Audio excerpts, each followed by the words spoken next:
Mamalengke muna tayo. Ayun ba, pressure ho ng mantika dyan mo sa Pampanga Market, bumaba ng 5 piso.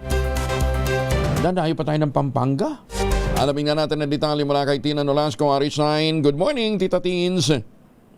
Good morning, Kuyang Angel. Eto, bahagyang good news naman tayo dahil etong presyo ng langis na ating binantayan ay bumaba kumpara sa langis mamaya, natataas mamayang alas 6 ng umaga, Kuyang Angel. Dito yan sa Pampanga Market sa Tondo, Maynila. Nagmura kasi ng pesos ang ibinebentang palm at coconut oil dito sa nasabing pamilihan.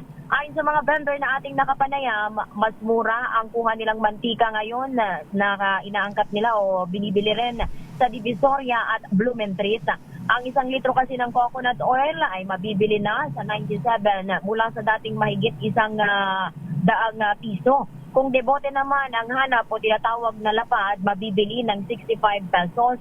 Para sa mga praktikal at hanap ay mas mura ang presyo. Ang 1 litro ng palm oil ay mabibili ng 90 pesos ang per liter.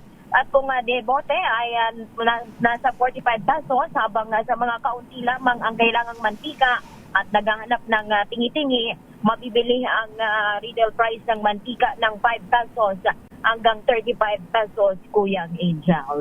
Ito, si RH9, Tina Nolasco para sa DZRH, una sa Pilipinas, una sa Pilipinas. Pero walang dyan, walang canola oil, mga ganon. Oo, Kuyang Angel, wala pari olive oil at iba pang mga klase ng mantika. Ayon sa mga vendor na ating nakapanayam, ito kasi ang mabenta sa mga praktikal na mga mamimili o yung mga ordinaryong consumer. Kaya sa palm at coconut oil lang ang available dito sa Pampanga Market. Hindi, pero ang coconut oil, yan ho yung pinakamagandang oil, ano ha? Oo, malinaw ito, Kuyang Angel. Oo, hindi, tsaka puti. Oo. Tsaka suportahan ho natin dahil yan ho ang nagpapalakas ng industriya ng nyugan dito sa atin sa Pilipinas. Kaya mas importante yan. Huwag na yung mga imported na kung ano-anong mga oil. Di ba? Tsaka may medium chain fatty acid. Yan, ha? Kaya mas safe ho gumamit ng coconut oil. Okay? Correct. Thank you, Tita Tin. Maraming salamat. Back to you, Kuyang Angel.